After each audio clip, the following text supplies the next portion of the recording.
My wife was getting so sick of me watching sports or whatever, and I love my wife. I want to hang out with her. I said, you know what? I stumbled across this movie. I want to check it out.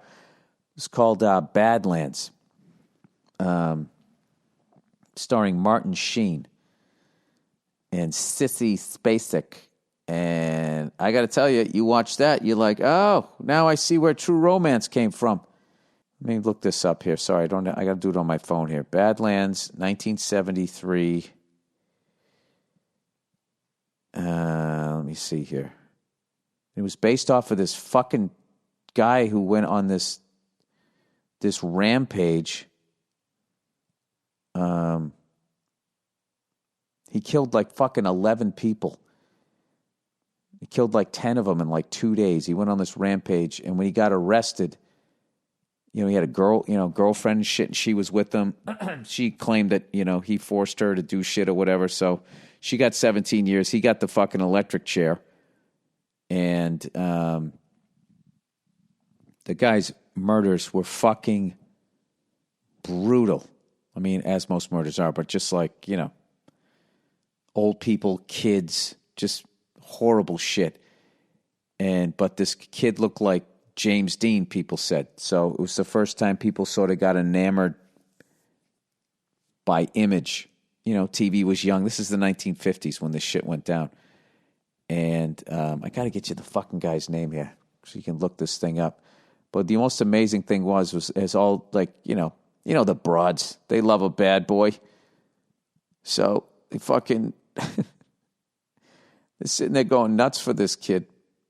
And the cop one of the cops that arrested him actually knew who the guy really was beyond just being like a murderer, right? Serial killer piece of shit. He said when they were shooting at him, they shot his windshield and the glass went into his face, and he pulled over because he thought he was bleeding to death. And the cop said, because that's the kind of yellow son of a bitch he was. And I was like, there it is. There's the truth of the guy. He's out there fucking killing kids and old people and just all these innocent people. Walking around like he's this fucking, I don't know what. And then he gets a little glass on his face. He's like, oh my God, I'm bleeding to death. Take me to a hospital. What is his fucking name? God damn it. All right. Badlands. I really appreciate you guys sitting through this. Badlands. Serial killer. Based on. Here we go. Oh, Charles Starkweather. That's what it is. Charles Starkweather. Listen to this fucking asshole. All right. Mugshot. Not a good mugshot. Looks like a Dick Tracy character. But, back then people weren't good looking. As good looking as they are today. Because with each cycle, we keep getting more and more mixed up with each other. And it just works. Have you noticed that? It's very rare that you get like a fucking... I always look at the royal family. They've been all fucking banging each other for hundreds of years, and they're all weird looking. All right, Charles Raymond Charlie Starkweather was an American spree killer who murdered 11 people in Nebraska and Wyoming between December 1957 and January 1958. This fucking guy was killing somebody like every 3 days. When he was 19 years old. He killed 10 of his victims between January 21st and January 29th. If you're doing the math at home, that's 8 days. He killed 10 people. This guy was doing 2 a days like he was fucking playing Texas football here.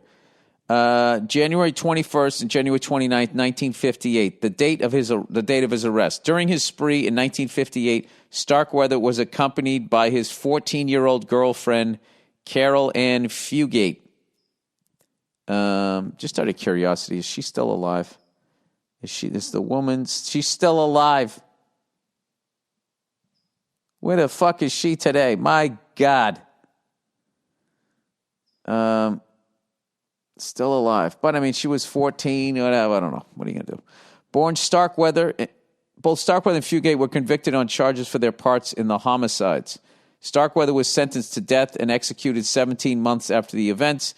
Fugate served 17 years in prison, gaining release in 1976. Starkweather's electrocution by electric chair in 1959 was the last execution in Nebraska until 1994, when the people of Nebraska demanded the return of capital punishment.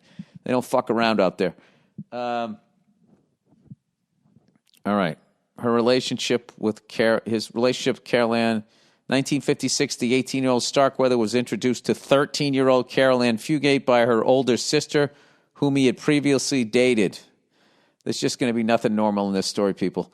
He dropped out of Lincoln High School in his senior year and was working at Western Union Newspaper Warehouse. He sought employment there because the warehouse was located near Whittier Junior High School in Lincoln, where Fugate was a student. Given his working schedules, Starkweather began to visit Carol Ann Fugate every day after school. He was considered a poor worker. His employees later recalled, sometimes you'd have to tell him something 2 or 3 times. Of all the employees in the warehouse, he was the dumbest man we had. I love old school quotes. They just fucking say what the fuck they're thinking. Starkweather taught Fugate how to drive, and one day she crashed his 49 Ford into another car. However, Starkweather's father, Guy, was the registered owner of the vehicle. He paid the damages but argued with his son about it, and his having let his unlicensed girlfriend drive. Refusing to condone his son's behavior, Guy banished Starkweather from the family home. The young man quit his job at the warehouse and became a garbage collector for minimum wage. He began to develop a nihilistic worldview. Is that when the sun goes around you? Refers to a number of different views of philosophy, all of which express some form of negation towards common philosophical concepts such as knowledge, existence, or the meaning of life. Different forms of nihilism hold. All right, I guess I'm never going to know what that word means. A nihilist, a nihilist, a nihilistic. I thought that meant you're sort of self-involved. You didn't give a fuck about other people. I don't know. He used his time on the garbage route to begin plotting bank robberies. He settled on a personal philosophy by which he lived the remainder of his time. Dead people are all on the same level. That was his philosophy, whatever the fuck that meant. All right, first murder, late November 30th, 1957. Starkweather became angry at Robert Colvert, a service station attendant in Lincoln, for refusing to sell him a stuffed animal on credit. He returned several times during the night to purchase small items until finally, brandishing a shotgun, he forced Colvert to give him $100 from the till. He drove Colvert to a remote area where they struggled over the gun, injuring Colvert before Starkweather killed him with a shot to the head. All right, and he's off. Then, doesn't do shit for like a month. 2 months, actually. On January 21st, 1958, Starkweather went to Fugate's home to get his girlfriend. Fugate's mother and stepfather, Velda and Marion Bartlett, told him to stay away. He fatally shot them, then strangled and stabbed their granddaughter. You don't even want to hear this. It just gets worse. Just check out the fucking movie. It's fucking brutal. I mean, not the movie. Okay. What this guy actually did is fucking brutal. The movie,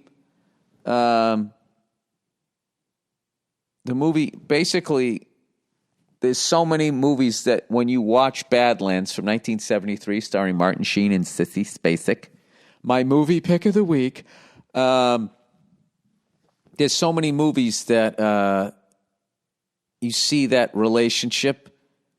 There's a Brad Pitt movie, California. There's, I always forget the name. I just had the fucking name of it. The Oliver Stone movie. One there with the Natural Born Killers, True Romance, the whole style of the movie, the music, the narration reminded me of some of the stuff I saw in the 80s and 90s and stuff. Very influential movie, Badlands. Check that out, 1973. If you have the time. It looks like everybody's sort of back to work at this point.